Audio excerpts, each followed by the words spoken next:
Greetings, my ghouls and ghoulies. It's your ghostess, hostess, Phantom Jade. Tonight's tale, The Raven, by Edgar Allan Poe. Published in 1845. Once upon a midnight dreary, while I pondered weak and weary over many a quaint and curious volume of forgotten lore, while I nodded, nearly napping, suddenly there came a tapping, as of someone gentle rapping at my chamber door.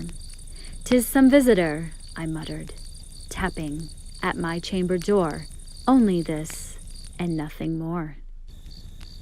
Distinctly I remember it was in the bleak December, and each separate dying ember brought its ghost upon the floor. Eagerly I wished the morrow, vainly I had sought to borrow from my books surcease of sorrow for the lost Lenore, for the rare and radiant maiden whom the angels name Lenore, nameless here forevermore. And the silken, sad, uncertain rustling of each purple curtain thrilled me, filled me with fantastic terrors never felt before, so that now, to still the beating of my heart, I stood repeating, "'Tis some visitor entreating entrance at my chamber door, some late visitor entreating entrance at my chamber door. This is it, and nothing more." Presently my soul grew stronger, hesitating then no longer. "Sir," and I, or "Madam, truly your forgiveness I implore, but the fact is I was napping, and so gently you came rapping, and so faintly you came tapping at my chamber door, that I scarce was sure I heard you. Here I opened wide the door. Darkness there, and nothing more."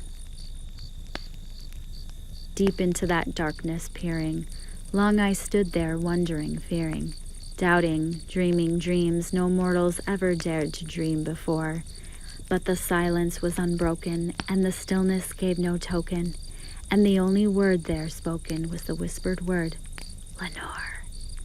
This I whispered, and an echo murmured back the word, "Lenore." Merely this, and nothing more. Back into the chamber turning, all my soul within me burning. Soon again I heard a tapping, somewhat louder than before. "Surely," said I, "surely that this is something at my window lattice. Let me see, then, what thereat is, and this mystery explore. Let my heart be still a moment, and this mystery explore. 'Tis the wind, and nothing more." Open here I flung the shutter, when with many a flirt and flutter, in there stepped a stately raven of the saintly days yore. Not the least obeisance made he, not a minute stopped, or stayed he, but, with mien of lord or lady, perched above my chamber door, perched upon a bust of Pallas just above my chamber door, perched and sat, and nothing more. Then this ebony bird, beguiling my sad fancy into smiling, by the grave and stern decorum of the countenance it wore. "Though thy crest be shorn and shaven, thou," I said, "art sure no craven, ghastly grim, an ancient raven, wandering from the nightly shore. Tell me what thy lordly name is on the night's Platonian shore." Quoth the raven, "Nevermore." Much I marveled this ungainly fowl to hear discourse so plainly, though its answer little meaning, little relevancy bore. For we cannot help agreeing that no living human being ever yet was blessed with seeing a bird above his chamber door, bird or beast upon the sculptured bust above his chamber door, with such name as Nevermore. But the raven, sitting lonely on the placid bust, spoke only that one word, as if his soul in that one word did he outpour. Nothing further then he uttered, not a feather then he fluttered, till I scarcely more than muttered, "Other friends have flown before. On the morrow he will leave me, as my hopes have flown before. Then the birds said, nevermore. Startled at the stillness, broken by reply so aptly spoken, doubtless, said I, what it utters is its only stock and store, caught from some unhappy master whom unmerciful disaster followed fast and followed faster till his songs one burden bore, till the dirges of his hope then melancholy burden bore of nevermore.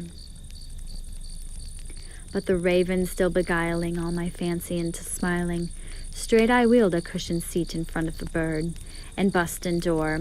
Then upon the velvet sinking, I betook myself to linking, fancy unto fancy thinking, what this ominous bird of yore, what this grim, ungainly, ghastly, gaunt, and ominous bird of yore, meant in croaking, nevermore. This I sat engaged in guessing, but no syllable expressing, to the fowl whose fiery eyes now burned into my bosom's core. This and more I sat divining, with my head at ease reclining, over the cushion's velvet lining, and the lamplight gloated over, but whose velvet violet lining with the lamplight gloating over, she shall press, nevermore. Then methought the air grew denser, perfumed from an unseen censer, swung by seraphim, whose footfalls tinkled on the tufted floor. Wretch, I cried, thy God hath lent thee by these angels, he hath sent thee, respite, and nepent thee, from thy memories of Lenore. Quaff this kind of nepenthe, and forget this lost Lenore. Quoth the raven, nevermore. Then men thought the air grew denser, perfumed from an unseen censer, swung by seraphim whose footfalls tinkled on the tufted floor.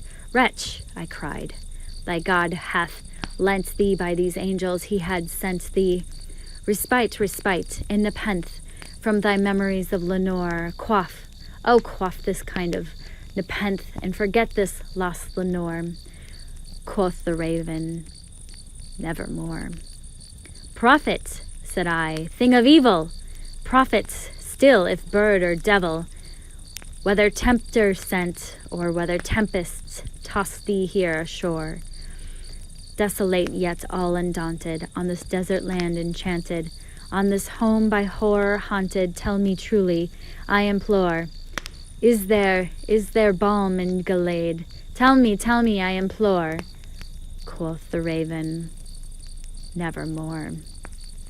Prophet, said I, thing of evil, prophet still, if bird or devil, by that heaven that bends above us, by that God we both adore, tell this soul with sorrow laden, if within the distant Aden it shall clasp a sainted maiden whom the angels name Lenore, clasp a rare and radiant maiden whom the angels name Lenore.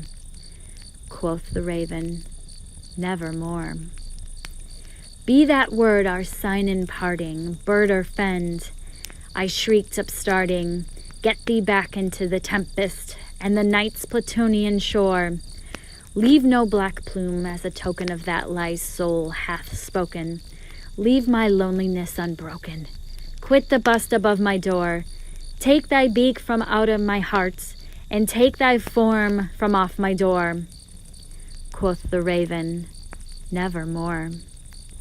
And the raven, never flitting, still is sitting on the pallid bust of Pallas, just above my chamber door, and his eyes have all the seeming of a demon that is dreaming, and the lamplight over him, streaming, throws his shadow on the floor, and my soul, from out that shadow that lies floating on the floor, shall be lifted nevermore. The Raven.